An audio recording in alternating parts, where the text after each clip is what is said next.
প্রিয় দর্শকেরা, আপনারা দেখছেন বেঙ্গল ন্যাশনাল টিভি। যেভাবে অভয়ার বিচারের দাবিতে অভয়ের মা আক্রান্ত হয়েছেন, তাতে একজন পশ্চিমবঙ্গবাসী হিসেবে, একজন মানুষ হিসেবে আমরা লজ্জিত। আরো বিভিন্ন কারণ আছে। চাকরি প্রার্থীরা রাস্তায়, কসবা কাণ্ড, নৃশংস অত্যাচার। আমাদের মা বোনেরা এই যে কলেজ যাচ্ছে, অফিস যাচ্ছে, আমাদের মা বোনেরা কি সত্যি সুরক্ষিত? আমি একজন খুব ক্ষুদ্র শিল্পী, এই মঞ্চ থেকে, এই অভয়া মঞ্চ থেকে আমি আমার প্রতিবাদ আপনাদের সামনে রাখলাম। তীব্র ধিক্কার জানাই এই নৃশংসতা, এই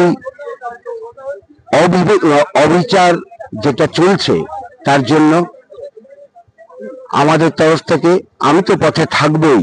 অভয়া যতদিন না বিচার পায়, তামান্না যতদিন না বিচার পায়, যতদিন না কসবা কাণ্ডের কোনো বিচার হয়, যতদিন না চাকরি প্রার্থীরা চাকরি পায়, আমি এই বিরোধিতায় সামিল থাকবো, পথেই থাকবো, পথেই দেখা হবে। ধন্যবাদ। আমার নাম অভিজিৎ সেনগুপ্ত, আমি একজন আর্টিস্ট। আমাদের মেয়েটার হত্যার কোনো বিচার হলো না, এটা আমাদের কাছে অত্যন্ত যন্ত্রণার, দুঃখের এবং অত্যন্ত ক্রোধের, যে একটা বছর হয়ে যাওয়ার পরেও এই বিচারটা হলো না। বিচার হওয়ার প্রতি আমার যথেষ্ট সন্দেহ আছে, তার কারণ ইচ্ছাকৃতভাবে তার যে হত্যার যে প্রমাণগুলো, সেগুলো লোপাট করে দেওয়া হয়েছে। সেই কারণে অভ্যন্তরীণ তদন্ত ছাড়া এই বিচার পাওয়া প্রায় সম্ভব নয়। তাও আশায় বাঁচে চাষা, এই আশাতেই বসে আছি যে যদি কখনো কারো সুবুদ্ধি হয়, যদি এই বিচার পাওয়া যায়, এই সকলের এই যে লড়াই, এই প্রচেষ্টা করতে সফল হবে। দ্বিতীয় যে প্রশ্ন আমাকে করা হয়েছিল সেটা হলো যে 9ই আগস্ট 2000 অর্থাৎ অভয় মৃত্যুর 1 বছর পূর্ণ হওয়ার অভয়ের বাবা মার উপর যে পুলিশের অকথ্য অত্যাচার অত্যন্ত চিন্তাজনক।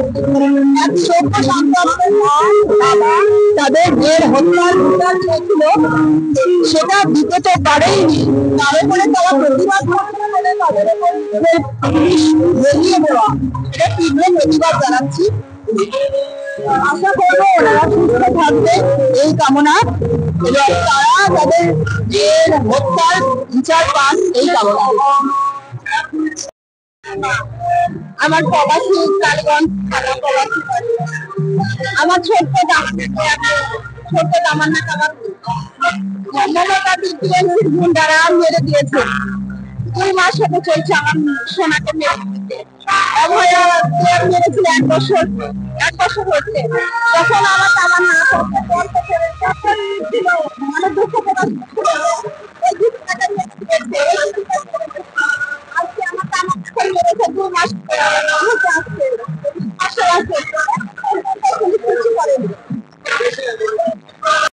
এইরকম নতুন নতুন আপডেট দেখার জন্য বেঙ্গল ন্যাশনাল টিভিকে ফলো, লাইক, সাবস্ক্রাইব, শেয়ার করুন। প্রিয় দর্শক বন্ধুরা, আমাদের চ্যানেলের পাশে থাকুন।